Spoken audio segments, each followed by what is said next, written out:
ছোট জিনিস সবার পছন্দ না হলেও ছোট মাইক্রোফোন কিন্তু সবার ভিতরে বেশ জনপ্রিয়, কারণ এটা দেখতে ছোট, অনেক কিউট, অনেক সুন্দর লাগে। বিভিন্ন জায়গায় ব্যবহার করা যায়, মাইক্রোফোনটা লুকিয়ে রেখেই সবকিছু মিলে ছোট মাইক্রোফোন বেশ জনপ্রিয়। কিন্তু পপুলার যে ব্র্যান্ডের ছোট মাইক্রোফোনগুলো আছে সেগুলো কিনতে 15 থেকে 20,000 টাকা খরচ করতে হয়।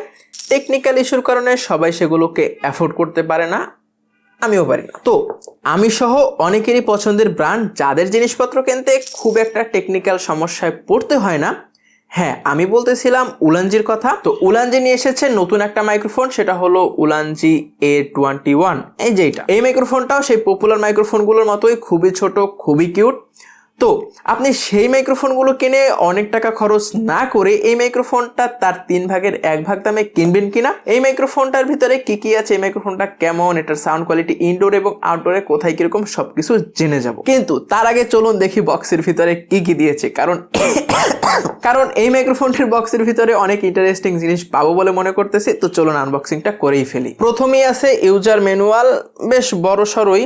তো এই ইউজার ম্যানুয়াল আপনার পড়াও দরকার নেই, কারণ আপনি ভিডিওটা দেখতেছেন, তো এটাকে সাইডে রাখি। তারপরেই পেয়ে যাব আমাদের কাঙ্ক্ষিত মাইক্রোফোনটি। হ্যাঁ, এটা দেখতে অনেকটা ভেপের মতো, অথবা বাট এটা কোনো ভেপ টেপ এরকম কিছুই না। এটা দেখতে খুবই সুন্দর, খুবই কিউট। এইটার ভিতরে জিনিস আছে, এটাকে সাইডে রাখতেছি আর দেখি বক্সের ভিতরে কি আছে, এটা তো দেখাচ্ছি। তার সাইডে এখানে আছে আরেকটি বক্স, অ্যাক্সেসরিজ বক্স লেখা এখানে। তো এটাকে যদি আমরা বের করি, এইটার ভিতরে বেশ কিছু অ্যাক্সেসরিজ পাবো এবং সবগুলোই কিন্তু অনেক বেশি কাজের। প্রথমেই চার্জ দেওয়ার জন্য টাইপ সি কেবল, যেটা আমরা কেউ ইউজ করি না, তো এটার দরকার নাই। তারপরেই পেয়ে যাব দুইটা ক্লিপ। এই ক্লিপ দুইটা কিন্তু সম্পূর্ণ ম্যাগনেটিক ক্লিপ, তো চাইলে ইউজ করতে পারেন যদি প্রয়োজন হয়, অথবা চাইলে খুলেও রাখতে পারেন। ক্লিপগুলো কিন্তু অনেক বেশি কিউট, অনেক বেশি সুন্দর। তারপরেই পেয়ে যাব দুইটা ফিতা বা রশি। এই রশিটার মাধ্যমে মাইক্রোফোন দুইটাকে যে কোনো জায়গায় ঝুলিয়ে রাখতে পারবেন, বিশেষ করে গলায় ঝুলিয়ে কিন্তু ইউজ করতে পারবেন। অনেক কন্টেন্ট ক্রিয়েটরদেরকে আমি দেখেছি তারা এরকম ছোট মাইক্রোফোনগুলো গলায় ঝুলিয়ে ব্যবহার করে, তো আপনিও চাইলে সেরকম কিছু ট্রাই করতে পারেন। তারপরে পেয়ে যাব দুইটা মাইক্রোফোনের জন্য দুইটা ডেড ক্যাট, অথবা কেউ বলে উইন্ডশিল্ড বা উইন্ড ফিল্টার, তো যে যাই বলুক না কেন, তো এরকম কিছু দুইটা পেয়ে যাবেন। তো এই ছিল মোটামুটি বক্স কন্টেন্ট। বক্সের ভিতরে আর কিছুই নাই। মাইক্রোফোনটা সম্পূর্ণ প্লাস্টিক বিল্ড, দেখতে আমার কাছে বেশ ভালো লেগেছে। গতানুগতিক যেসব মাইক্রোফোন থাকে সাধারণত এরকম কেজের ভিতরে থাকে, এগুলো এভাবে উপর থেকে অন হয় বা উপর থেকে খোলা যায়। বাট এই মাইক্রোফোনটা কিন্তু উপর থেকে খোলার কোনো সিস্টেম নাই, সম্পূর্ণ ইউনিক একটা কেস। অনেকটা গেমসের বম ডিফিউজ করার মতো বা রিমোট কন্ট্রোল এরকম কিছুর মতো লাগতে পারে, অনেকের কাছে ভেপের মতো লাগতে পারে, বাট এটা ওইরকম কিছুই না। এখানে যদি আমরা ক্লিক করি, এটা ক্লিক করতে সেই স্যাটিসফাইং। তো এটা যদি ক্লিক করি, এখান থেকে মাইক্রোফোনটা বের হয়ে আসে, একটু পর্যন্ত তো আরামসে বের হয়, তারপরে আরেকটু টান দিতে হয়, তাহলে পুরোটাই বের হয়।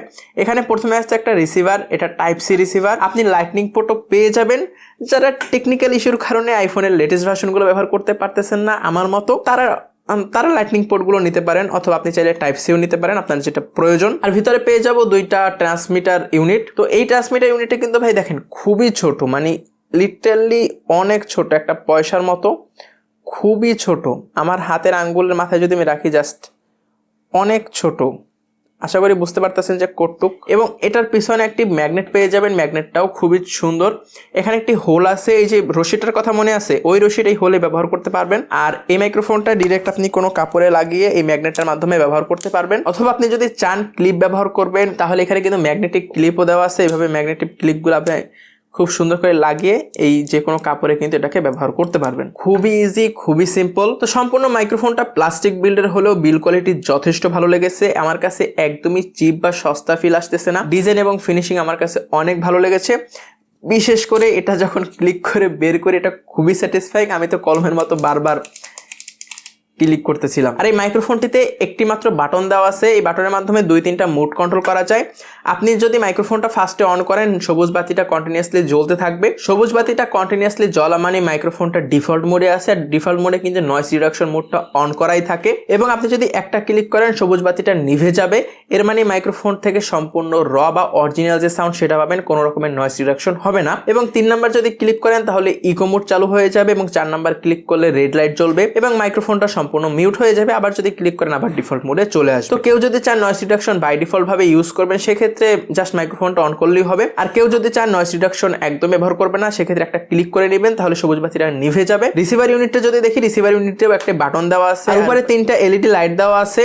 এই 3টা এলইডি লাইটের মাধ্যমে ট্রান্সমিটারগুলো কানেক্ট হয়েছে কিনা বা ট্রান্সমিটারগুলো থেকে কত জোরে বা কত লাউড ভলিউম ক্যাপচার করবে সেগুলো আপনি চেক করতে পারবেন বা কন্ট্রোল করতে পারবেন। এই ছোট্ট কিউট রিসিভার ইউনিটটা দেখতেও কিন্তু বেশ সুন্দর। এখন থেকে যে সাউন্ডটা শুনতে পাচ্ছেন, এই সাউন্ডটা আমি আমার ফোনে রেকর্ড করতেছি আমার রুমের ভিতরে, একদম কন্ট্রোল এনভায়রনমেন্টের ভিতরে। আশেপাশে খুব একটা নয়েজ নাই বললেই চলে। আর মাইক্রোফোনের মোডের কথা যদি বলি, নয়েজ রিডাকশন মোড অফ আছে, একদম যে অরিজিনাল বা র সাউন্ড সেটা আপনারা শুনতে পাচ্ছেন। আশা করি বুঝতে পারতেছেন এই মাইক্রোফোনটার নয়েজ রিডাকশন মোড যদি অফ করা থাকে তাহলে কতটা ভালো সাউন্ড কোয়ালিটি পেতে পারেন। আর হ্যাঁ, ফ্যান ছেড়ে ইনডোরে যে নয়েজ কতটা রিমুভ করতে পারে সেটা যে দেখাবো এই শীতের ভিতরে, সেই দুঃসাহস আমি করতে চাচ্ছি না। আমি এখন আছি আউটডোরে, আমার এক সাইডে প্রচুর মানুষ হাঁটাচলা করতেছে, আর বাম সাইডে কিন্তু মেইন রোড, এখান থেকে অনেক গাড়ি যাচ্ছে, আশেপাশে অনেক পরিমাণে নয়েজ।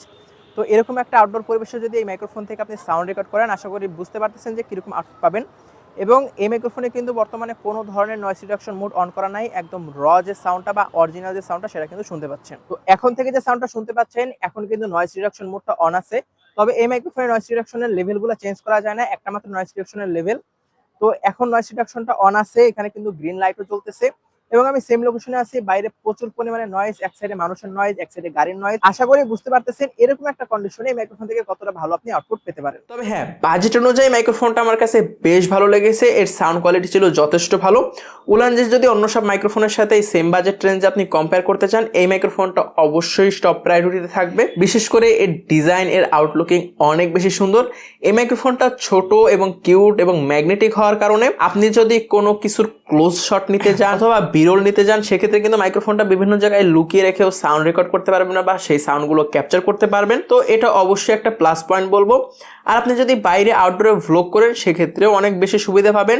এটাই যেহেতু পপ ফিল্টার বা ডেড ক্যাট দেওয়া আছে, তো আপনি চাইলে বাতাসের নয়েজটা রিমুভ করার জন্য সেগুলো ব্যবহার করতে পারেন। তো এক কথায় বলি, আপনি যদি এই মাইক্রোফোনের ডিজাইন পছন্দ করেন, এই মাইক্রোফোনটা যদি নিতে চান, হ্যাঁ অবশ্যই চোখ বন্ধ করে নিতে পারেন, ইনশাল্লাহ আপনার টাকাটা একদম উসুল হবে। পার্সোনালি এই মাইক্রোফোনটা আমার কাছে অনেক বেশি ভালো লেগেছে। তো নেক্সটে কোন ভিডিও দেখতে চান অবশ্যই কমেন্ট করে জানাতে ভুলবেন না। ভাবতেছি এখন থেকে ফোনের রিভিউ কন্টিনিউ করব, তো কেউ যদি স্পন্সর দিয়ে সাহায্য করতে চান ভালোই হয়। তো দেখা হলেও হয়ে যেতে পারে অন্য কোনো দিন অন্য কোনো ভিডিওতে। সে বন্ধু সবাই সুস্থ থাকবেন, ভালো থাকবেন। টিল দেন টেক কেয়ার, আসসালামু আলাইকুম।